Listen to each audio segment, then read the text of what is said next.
하나님의 말씀입니다. 에스겔 39장 6절 말씀 제가 읽겠습니다. 내가 또 불을 마곡과 섬에 평안히 거주하는 자에게 내리리니 내가 여호와인 줄을 그들이 알리라. 함정이라는 제목 가지고 주님 주시는 은혜를 나누기를 원합니다.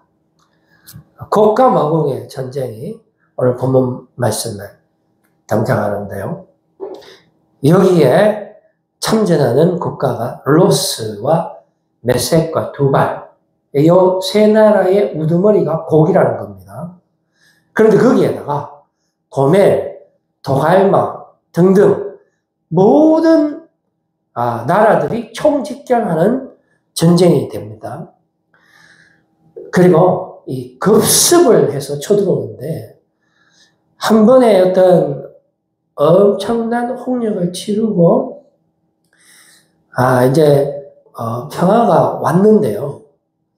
이 평화가 영원할 것만 같았는데 갑자기 이 평화가 깨지면서 급습해 들어오는 전쟁이 되겠습니다. 그래서 무방비 상태에 그 마을 사람들이 침략을 당하게 됩니다.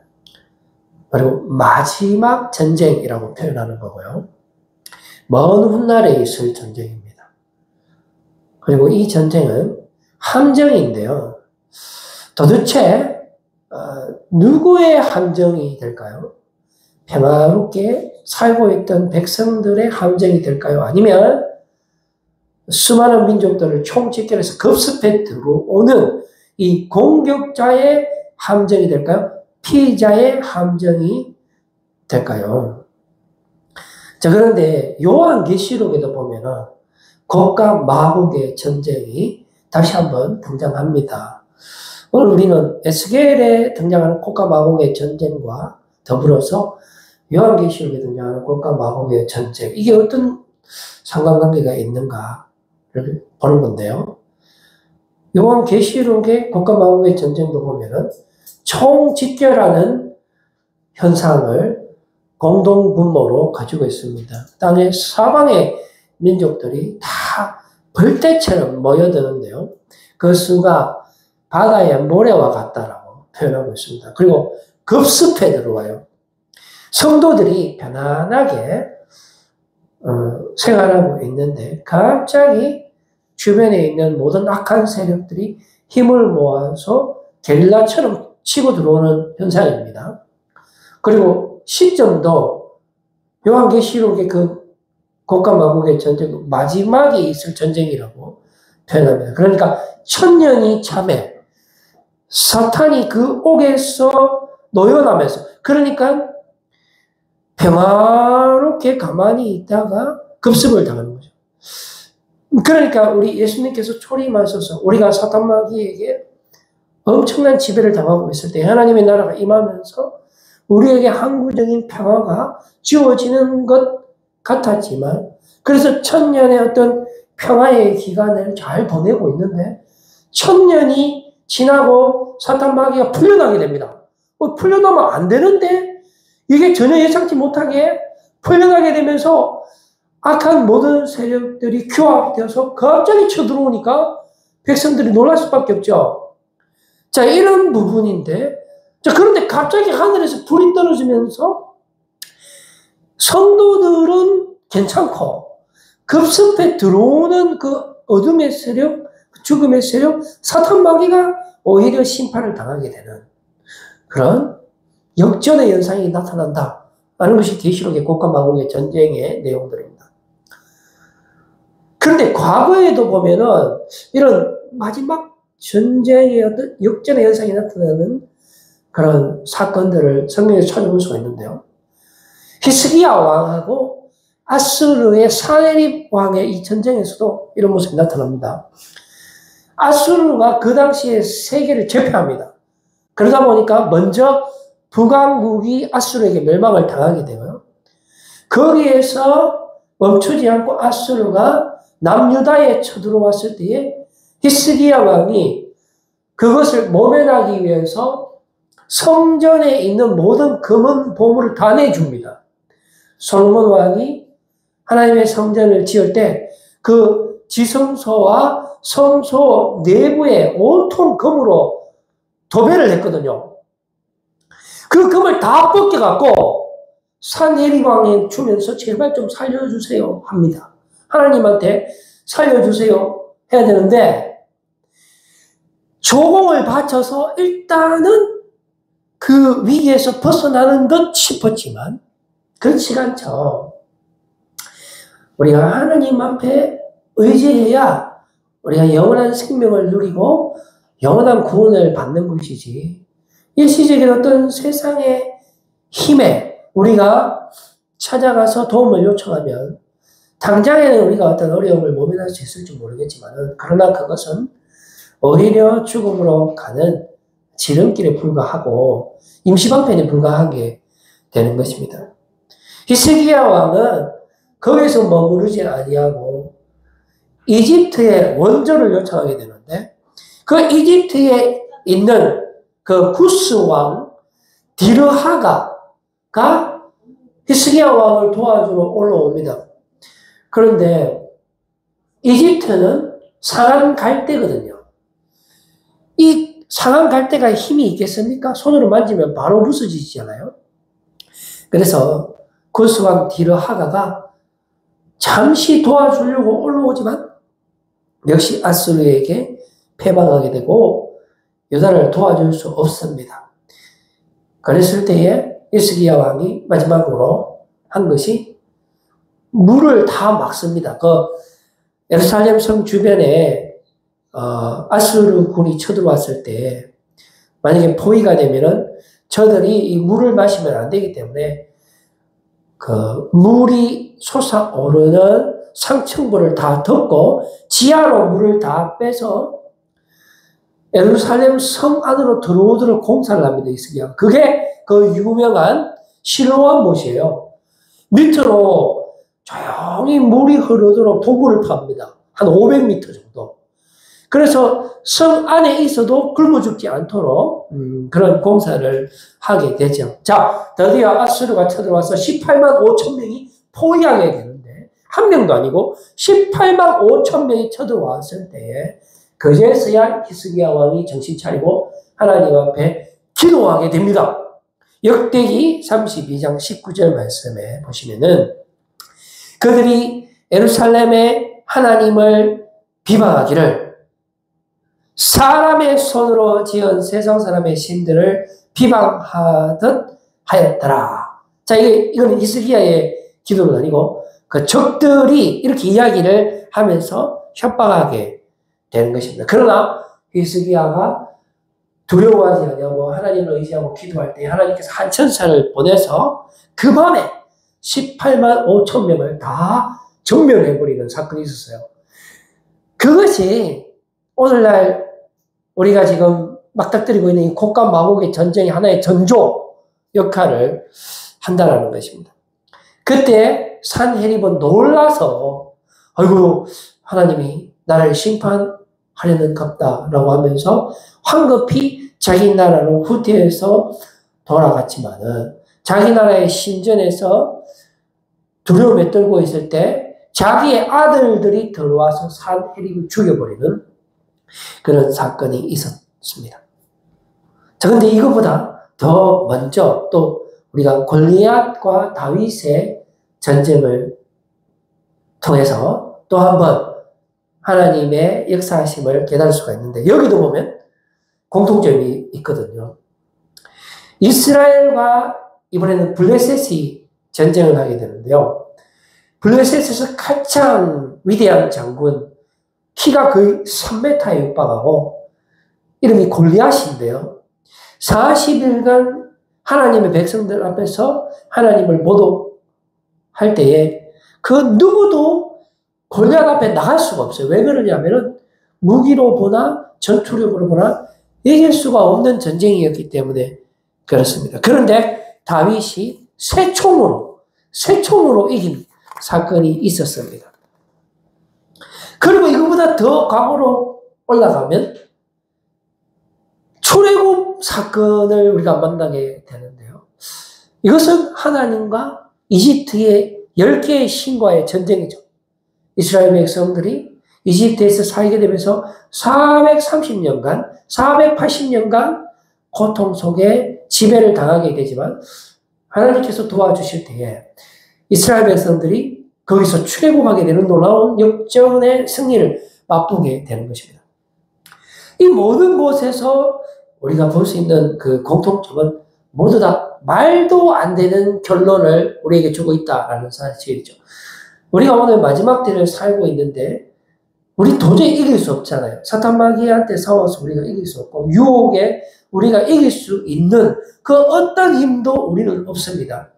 이길 생각도 안 하잖아요. 우리는 육의 달콤함에 취해서 그냥 살잖아요. 자, 그런데 여기서 우리가 어떻게 이길 수 있습니까?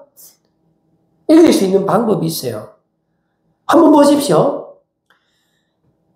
이집트의 지배당에서 430년간 살았지만 그랬을 때 하나님 앞에 간구하고 기도하고 나갔을 때 하나님께서 10개의 재앙을 통해서 이집트를 심판하시는데요. 마지막에 10번째 최악의 재앙이 뭐냐 하면은 밤이에요. 그날 밤에 이스라엘 백성들은 아무 손도 안 썼는데 어떤 하나님의 천사가 나타나서 이집트에 있는 모든 첫째 난 사람, 동물 할 것 없이 다 처단한다는 겁니다. 엄청난 심판이 나타났죠. 아무도 예상 못했어요. 그리고 당대 최고의 무사 골리앗이 어린아이에 불과했던 다윗에게 지리라고는 그 누구도 상상 못했지만 다윗이 이겼다는 사실입니다.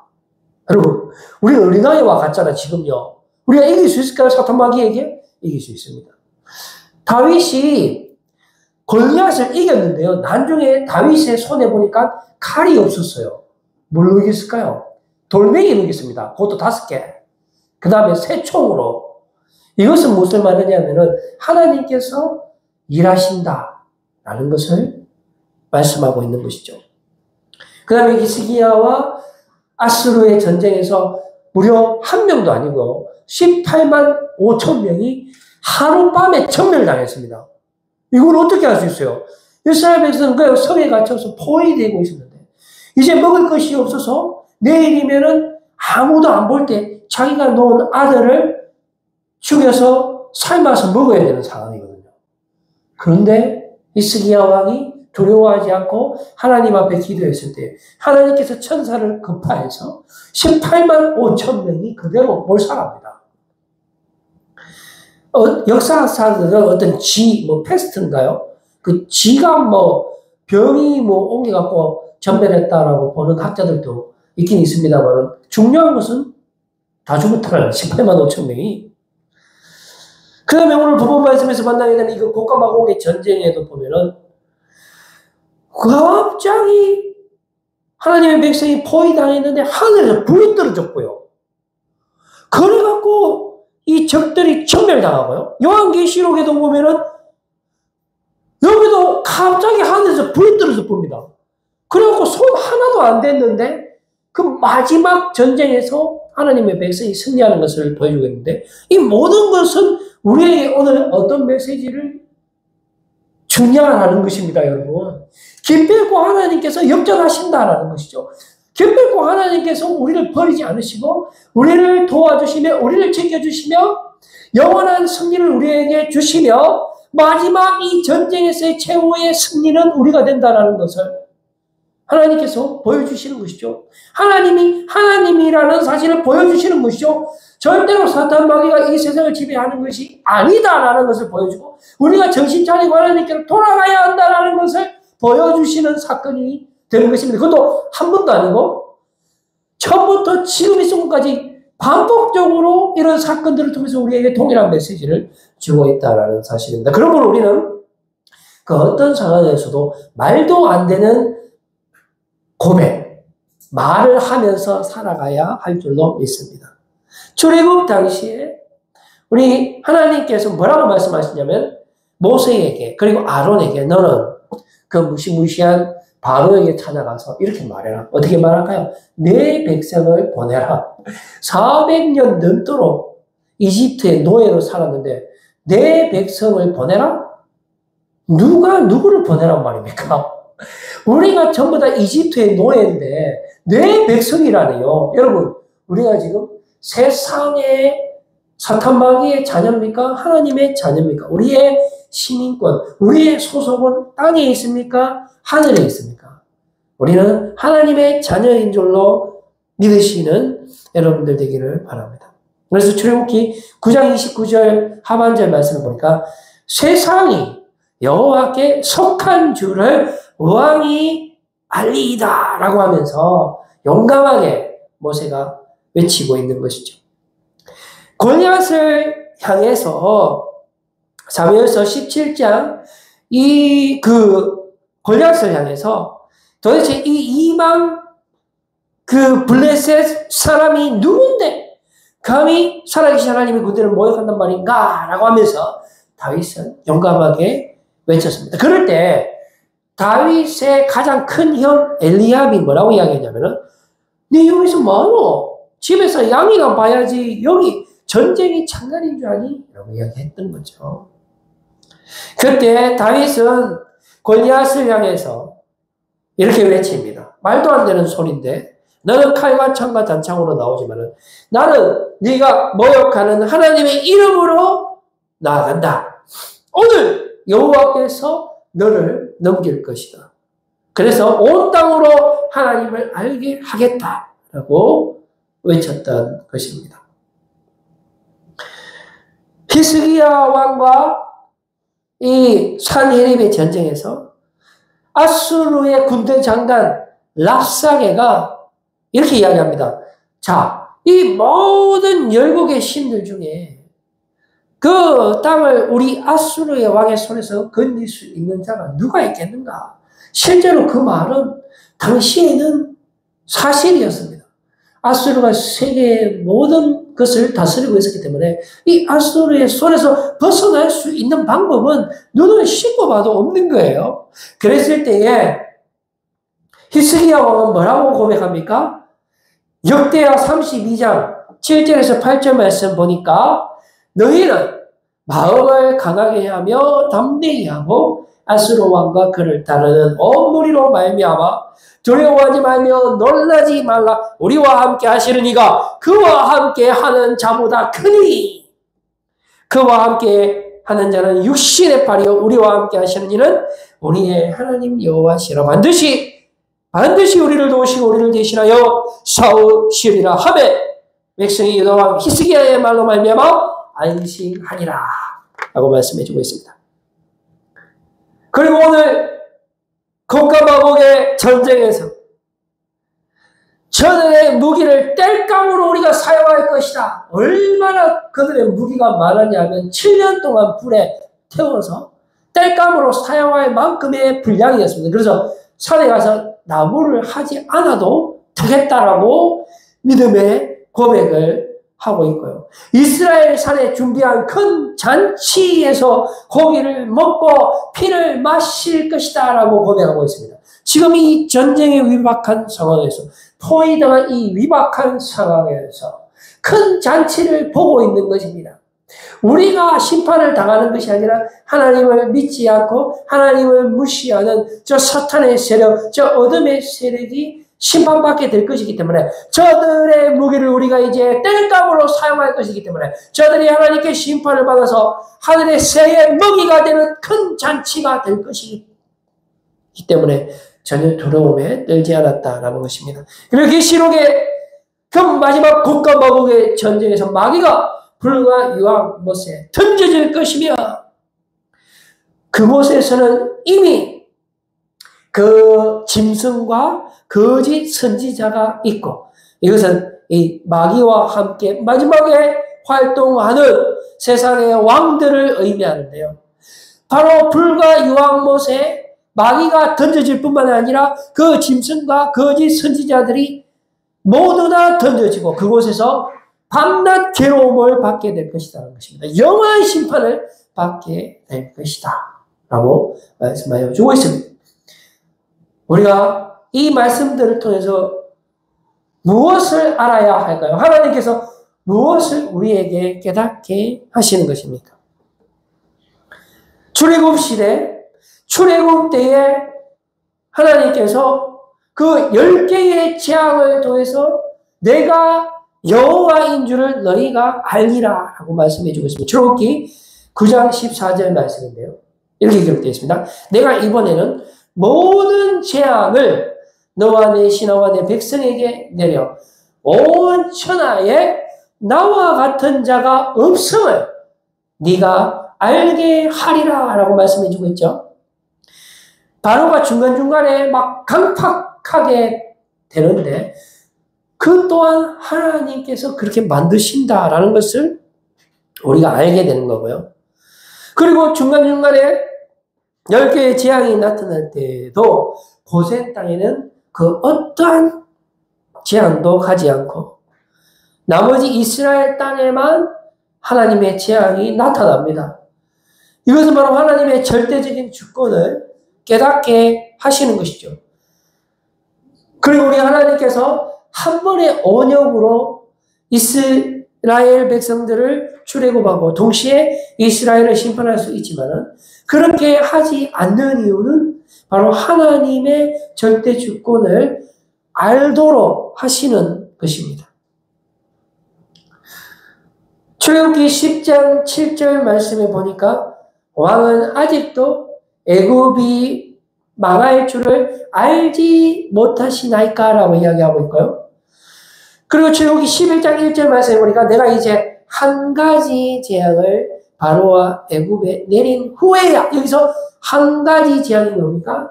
바로 우리 하나님께서 그 밤에 이집트의 모든 첫째 난 자들을 다 심판하시는 그 밤이 되겠습니다. 그런데 어린 양의 피를 바른 이스라엘 백성들의 첫 번째 난 자녀들은 아무도 죽임을 당하지 않게 되는 이런 놀라운 역사가 나타나는 것입니다. 심판이 이집트에게 나타났지만 그러나 이스라엘 백성들에게는 구원이 나타나는 이런 놀라운 하나님의 역사하심이 나타나는 것입니다. 골리앗과의 전쟁에서도 사무엘 17장 46에서 47절 말씀에 보면은 오늘 여호와께서 너를 내 손에 넘기시리니 내가 너를 쳐서 내 목을 배 이스라엘의 하나님이 계신 줄 알게 하겠고 또 여호와의 구원하심이 칼과 창에 있지 아니함을 이 무리에게 알게 하리라. 전쟁은 여호와께 속한 것이니 그가 너희를 우리 손에 넘기시리라 라고 하는 것을 말씀해 주고 있습니다. 그리고 또 히스기야와 산헤립과의 전투에서 열왕기하 19장 19절 말씀을 보니까 우리 하나님 여호와여 원하는데 이제 우리를 그의 손에서 구원하옵소서. 그리하시면 천하 만국이 주 여호와가 홀로 하나님이신 줄 알리이다 하니라 라고 히스기야가 그 위급한 상황에 하나님 앞에 기도합니다. 성전에서. 그리고 오늘 본문 말씀 에스겔 39장 7절 말씀 보니까 내가 내 거룩한 이름을 내 백성 이스라엘 가운데에 알게 하여 다시는 내 거룩한 이름을 더럽히지 아니하게 하리니 내가 여호와 곧 이스라엘의 거룩한 자인 줄을 민족들이 알리라 하라라고 말씀하여 주고 있고 마지막으로 계시록의 20장 9절 말씀에도 보면 그들이 지면에 널리 퍼져 성도들과 친과 사랑하시는 성을 두루매 그런데 어떻게 되었다고요? 하늘에서 불이 내려와 그들을 태워버리고 이 모든 것이 함정이었다라는 것이죠. 바로 사탄의 세력, 어둠의 세력, 악한 세력들에게는 심판이 되는 거고 함정이 되는 것입니다. 모두 다 우리를 죽이려고 한자리에 다 모였지만 이 또한 우리 하나님께서 그 악한 세력들을 심판하시기 위해서 다 모으신 거고요. 저들이 하나님의 최종 심판을 받고 우리는 하나님의 구원을 선물로 받게 되는 것입니다. 이제 저는 말씀을 드리려고 합니다. 무엇을 알아야 될까요? 하나님이 이기신다라는 겁니다. 우리가 이 마지막 때에 우리가 심판받는 것이 아니고 하나님을 믿고 하나님의 말씀에 따르고 하나님을 경외하는 자는 하나님께서 우리를 살려주시고 보호하여 주시고 세상 모든 악한 세력 마귀는 하나님의 영원한 심판을 받고 죽임을 당하고 모든 하나님의 심판을 당하게 된다라는 것입니다. 그러므로 우리는 이 마지막 때에 신앙의 고백을 하면서 믿음의 말을 하면서 성령의 충만함으로 이 마지막 때에 영원한 승리를 누리면서 살아가는 저와 여러분이 다 되시기를 간절히 소망합니다. 기도하겠습니다. 하나님 아버지,